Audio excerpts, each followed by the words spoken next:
Posthumanism doesn't mean no humans. It means that we have probably in an unhealthy way emphasized humans as if we had agency and were almost godlike in terms of shaping everything in the universe, taking charge of the planet, taking charge of resources, taking charge of animals, taking charge of everything in ways that distorts our power and that is not healthy for the universe.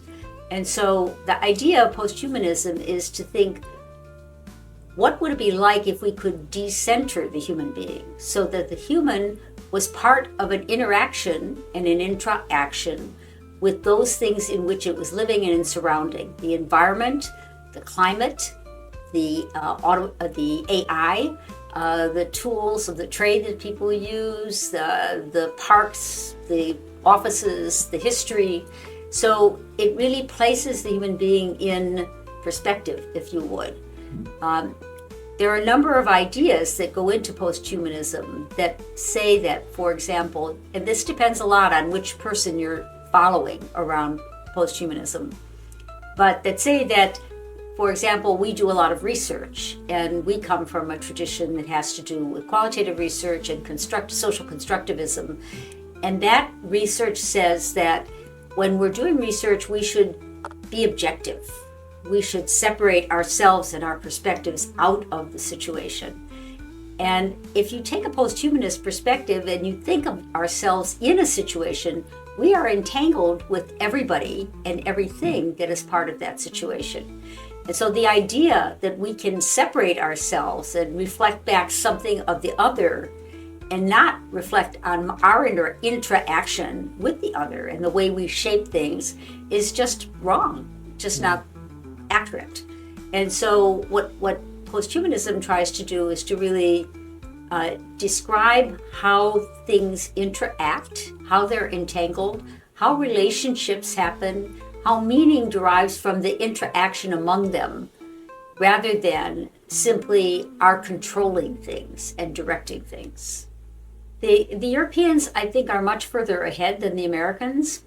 And the Europeans look to see what the deeper connections are among things and within things.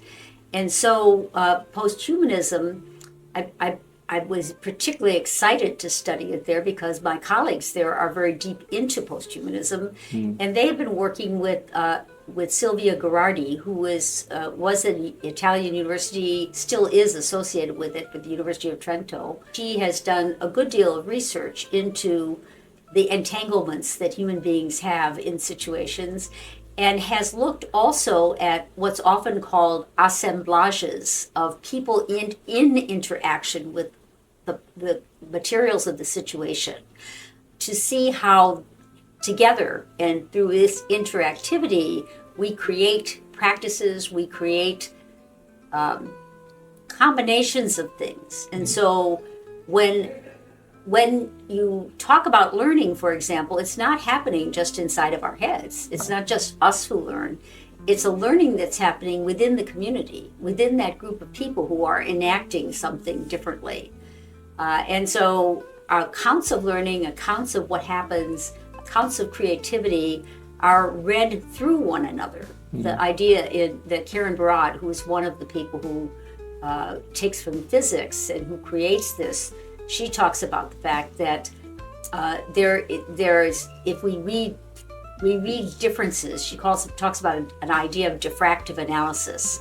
When we look at how taking an idea and reading it through another person's set of ideas opens up our thought as to, oh, that's interesting. There are these differences here and these differences here, and there's some reasons for those differences, and we get different results from them. But the other thing that they emphasize in posthumanism is that we also need to take responsibility for the way we look at things. When we look at things, we do what's called an agential cut. It's like taking a knife and cutting through it and seeing a slice of it. And by doing that, we see certain things, but we don't see other things. And we also do things to the situation at hand as a result of the way we look at things. I must say that in terms of how one feels about all this stuff, it's very disorienting. Complexity itself is disorienting because you recognize that in complexity, the fact that things can affect one another that are beyond predictabilities means that you can never really plan for things to happen in a certain way. You always have to take into consideration that 5 minutes from now it's going to be different because something else could have affected what's going on. So we can't rely on only doing things the way they've been done for hundreds of years and having the same results. We need to be able to think of alternative ways of thinking about things. And keeping alternatives in mind means that people feel that there's something wrong with them because we've learned that we should have right answers. We should have best answers.